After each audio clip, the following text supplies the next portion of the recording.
श्रीमान वरिष्ठ पुलिस अधीक्षक जनपद बरेली के निर्देशन में लगातार संगठित अपराध के विरुद्ध कार्रवाई चल रही है और इसी क्रम में मिलिट्री इंटेलिजेंस की सूचना पर और थाना कैंट और एसओजी जनपद बरेली के संयुक्त ऑपरेशन से एक व्यक्ति को गिरफ्तार किया गया है। इसका नाम है राजेश तिवारी, निवासी लखनऊ।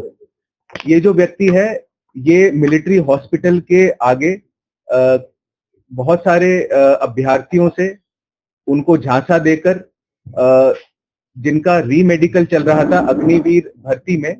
उनको झांसा देकर कि जो अनफिट हैं उनको फिट करवा देगा और उनकी भर्ती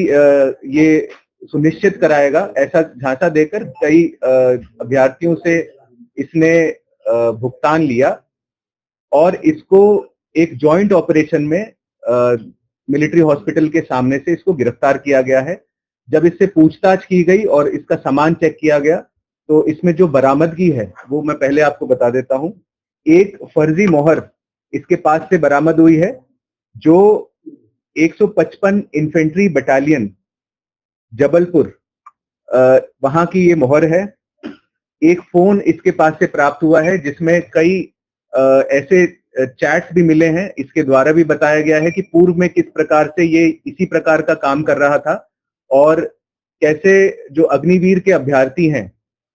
उनके साथ में इसने जालसाजी की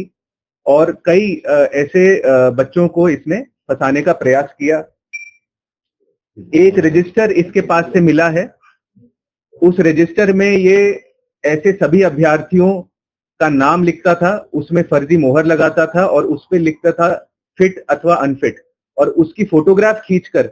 एज अ प्रूफ ये उन अभ्यर्थियों को भेजता था कि उनको ये बिलीव हो कि इसने जो अनफिट थे उनको फिट करा दिया और एक फर्जी मोहर लगा के उनको ये लगे कि एक्चुअल में वो फिट हो गए हैं। इस जो ये फोटोग्राफ ये रजिस्टर की भेजता था उससे फिर ये उनसे भुगतान लेता था। फर्जी कूट रचित call up letters, appointment letters इसके फोन से मिले हैं और फिजिकली हार्ड कॉपीज भी इसके पास से मिली हैं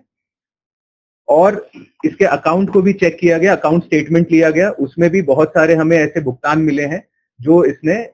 इस तरीके से कूट रचना करते हुए और जालसाजी करते हुए जो इसने भुगतान प्राप्त किए हैं। खुद को ये क्या बताता था और किस तरह से लोगों को जाल? ये खुद को आर्मी का ही ये एक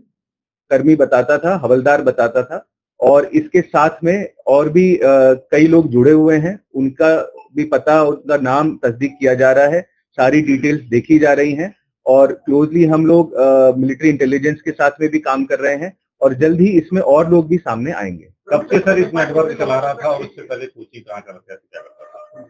इससे जो पूछताछ की गई है उसमें ये सामने आया है कि 2016 में इसने जबलपुर में एक कोचिंग एकेडमी इसने खोली थी और उसके उपरांत ये 2020-21 में ये लखनऊ आ गया और फिर वहां से ये ऑपरेट करने लग गया। इसके कुछ साथी राजस्थान, पंजाब में भी हैं और उनका भी पता किया जा रहा है और इसमें जैसे ही और चीजें सामने आएंगी और लोगों के खिलाफ भी कार्रवाई इसमें की जाएगी।